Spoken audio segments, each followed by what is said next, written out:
funny how? I mean, funny like I'm a clown, I amuse you? The Italian style. Well, the lunchtime whistle and the morning's finally done. I'm jumping in my car, I'm gonna have a little fun. The Doghouse Network's on my radio dial. Big Dog's taking care of business for a while. If you're listening to another station I don't understand, 'cause nobody does it like Thom Abraham. Give us a call, Steve. He's a northern-bred, southern-fed, slick-talking guy. Listeners in his posse are the Junkyard Dogs. The SEC from Tennessee to calling them hogs. From Gainesville up to Lexington to the Titan Tiger Land, nobody does it like Thom Abraham. I guess I'm on here. Am I on? Can somebody respond?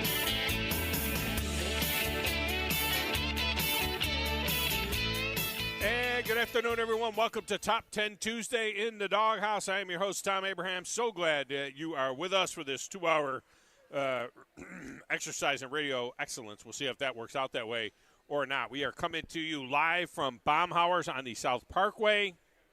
And you know what? You have an open invitation to come on out and join me, say hello, enjoy some great grub with our Independence holiday just a couple of days away. Today's list, today's top 10, is the best 4th of July food options out there.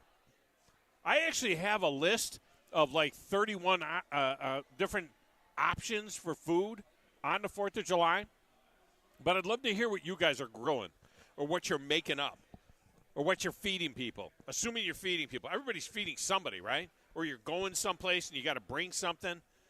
I mean, it's Independence Day. It's 4th of July.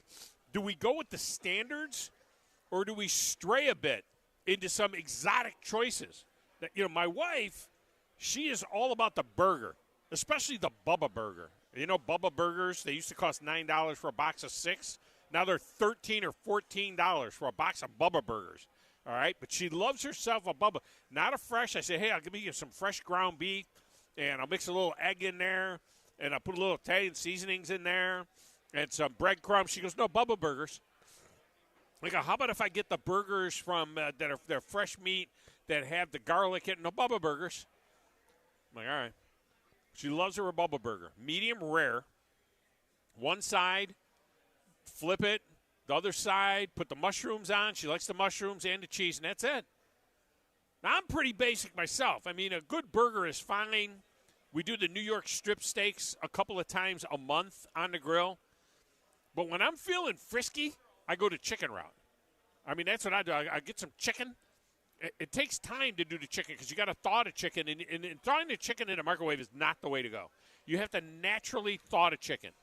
So I get some chicken out of the deep freezer, thaw that, and then saute it, you know, in some kind of a lemon, garlic lemon battery type thing.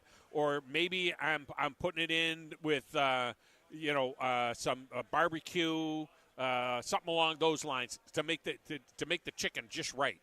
All right? And then I throw it on the grill. That's what but I don't, I want to up my game.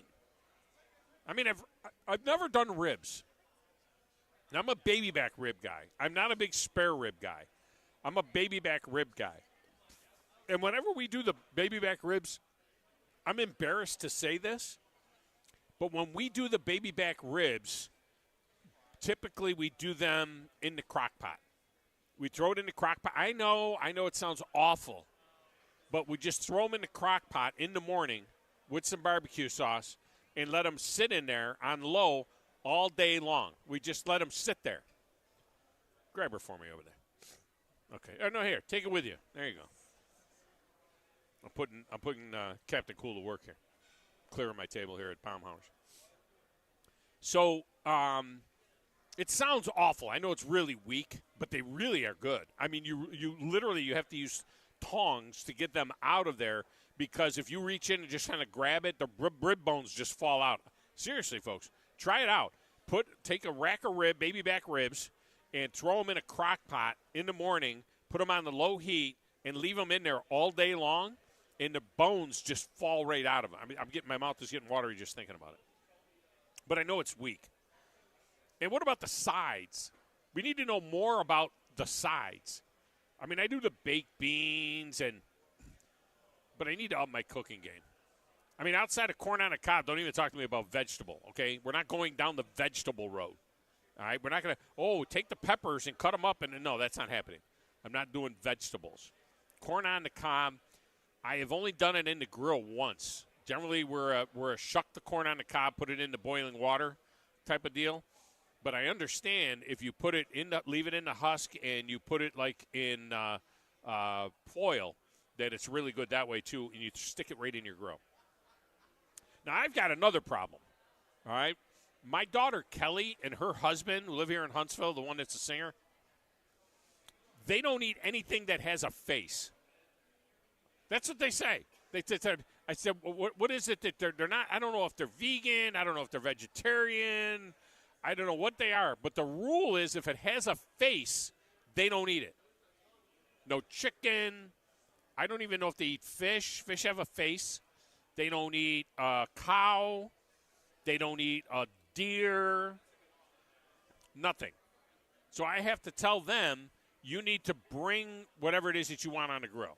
And I put their crap on the grill. And that stuff cooks really fast.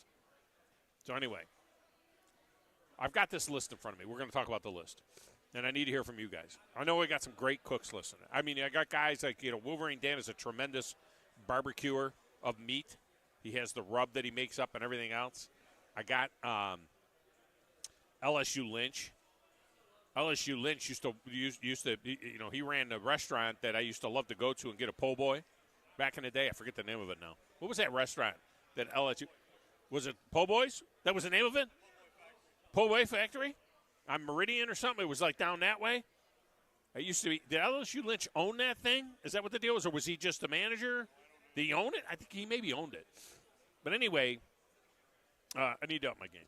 Now, on to the sports world. I have an interesting article written by our friend Connor O'Gara from Saturday Down South that I'd like to get into regarding Texas and Oklahoma's addition to the SEC. I may reach out to Connor and see if he can join us for a few minutes because my normal Tuesday guest is David Moulton, and I just found out from Steve Moulton, no relation, who is knocking down some great Baumhauer's Legacy wings here.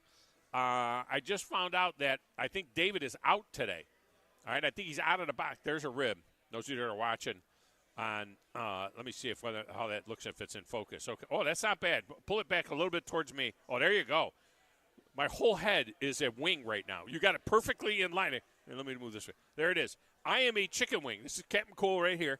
I am now a chicken wing, all right? And drumsticks or wings? Which side? Oh, you got all drumsticks.